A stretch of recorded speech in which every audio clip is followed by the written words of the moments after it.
사람과 사람 사이에 섬이 있다 하지만 물이 빠지고 나서야 육지인 것을 깨닫게 됩니다.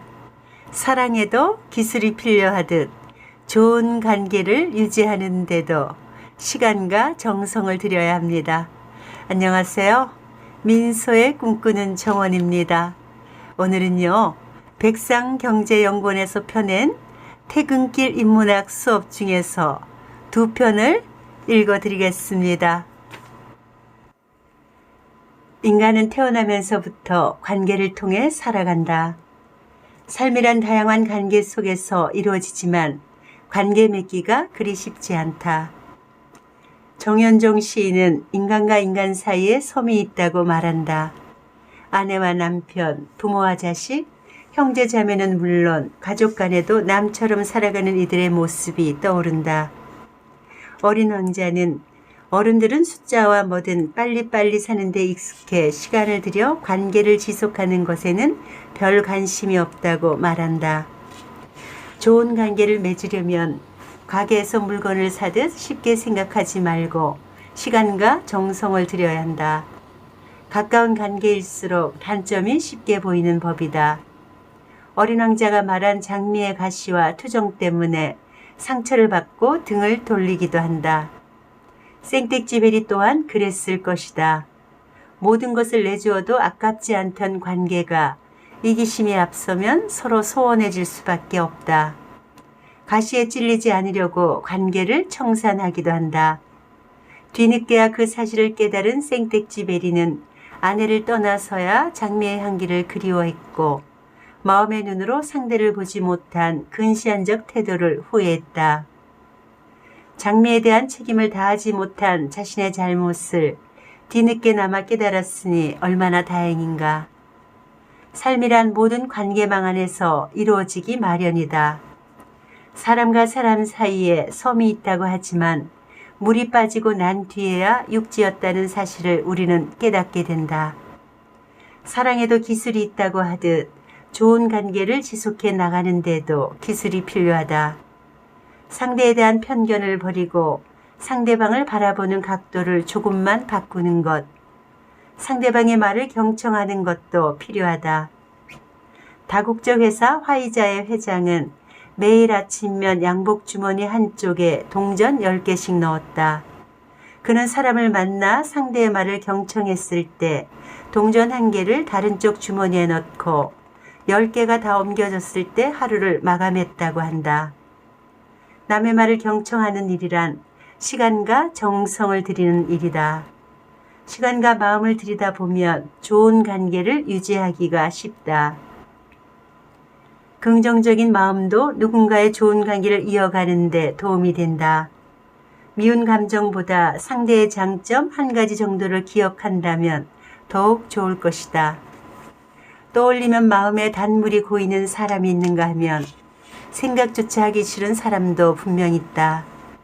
흐뭇해지는 사람이 많이 생각날수록 잘 살아온 것이다. 마음의 미움과 분노가 가득 차 있는 사람은 매사에 부정적인 생각을 할 뿐 아니라 인간관계에도 어려움이 많다. 그런 사람이라면 관계 맺기가 쉽지 않을 것이다. 상대를 안쓰럽게 여기는 측은지심이나 역지사지하는 마음 또한 상대방의 마음을 헤아리고 이해하는 데 빼놓을 수 없다. 좋은 관계를 유지하기 위한 이 모든 방법은 누군가를 위한 것 이전에 자기 자신을 위한 것이기도 하다. 스토리 전체를 관통하는 작가의 목소리는 눈으로만 보지 말고 마음으로 보아야 한다는 것이다. 겉만 보고 판단했으므로 코끼리를 먹은 보아 구렁이를 모자로 보았고 사막 어딘가에 우물이 숨어 있다는 사실을 몰랐으며 장미의 향기를 맡지 못하고 가시만을 본 것이다. 그걸 깨닫고 나서야 생택지베리는 비로소 612호 자신의 별에 돌아갈 수 있게 되었다.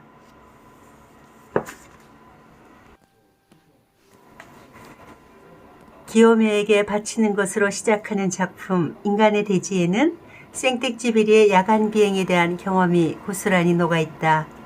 기요메는 생택지베리가 비행할 때 도움을 받았던 동료 비행사로 안데스 산맥에 추락했다가 죽음의 벼랑 끝에서 살아 돌아왔다.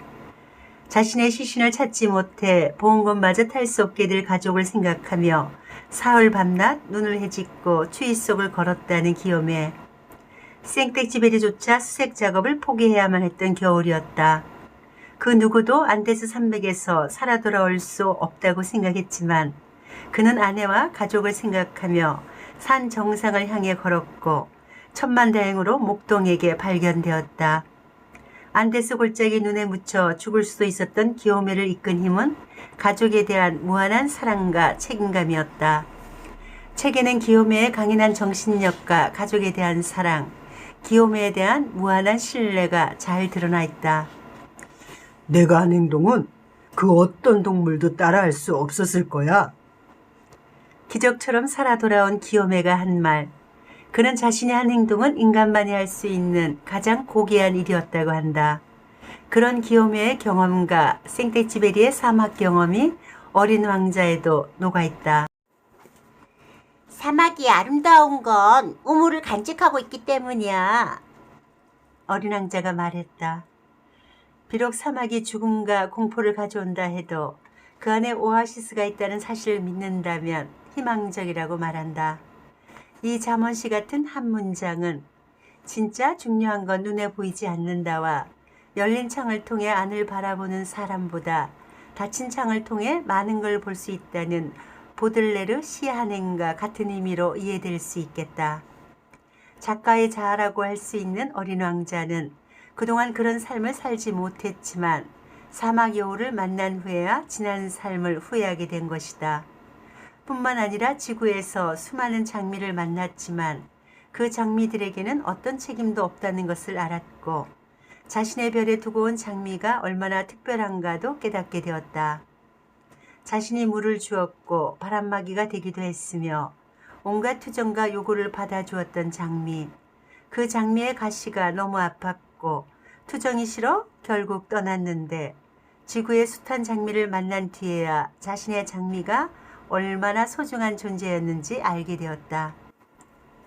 생떼지베리는 민간 우편 항공비행사로 일했다. 열악한 비행 여건에서 신항로 개척에 앞장선 인물이다. 1935년 프랑스에서 베트남 하노이 간 단축 비행에 나섰던 그는 엔진 고장으로 리비아 사막에 불시착해 생과 죽음을 넘나드는 극단의 고통을 맛봤다. 모래와 바람과 별만이 존재하는 곳, 그 사막에서 그는 삶과 죽음에 대해 사유했고 죽음의 문 앞에서 베두인 대상에 의해 닷새 만에 구출되었다. 어린 왕자에 등장하는 사막 여우와 어린 왕자 이 둘은 생떼지베리의 또 다른 자아라고 볼 수 있다. 그런 여우와 어린 왕자가 말한다. 좋은 관계가 되려면 서로를 길들이며 책임을 다해야 한다고. 생떼지베리는 그동안 그가 맺은 관계에 있어 책임을 다하지 못하고 살아온 것일까? 그는 사막에서 그 사실을 깨닫고 삶의 우물을 발견했다. 장미의 소중함을 몰라 장미를 떠났던 어린 왕자와 여우는 관계를 맺은 모든 것에게 책임을 다해야 한다는 가르침을 주었다.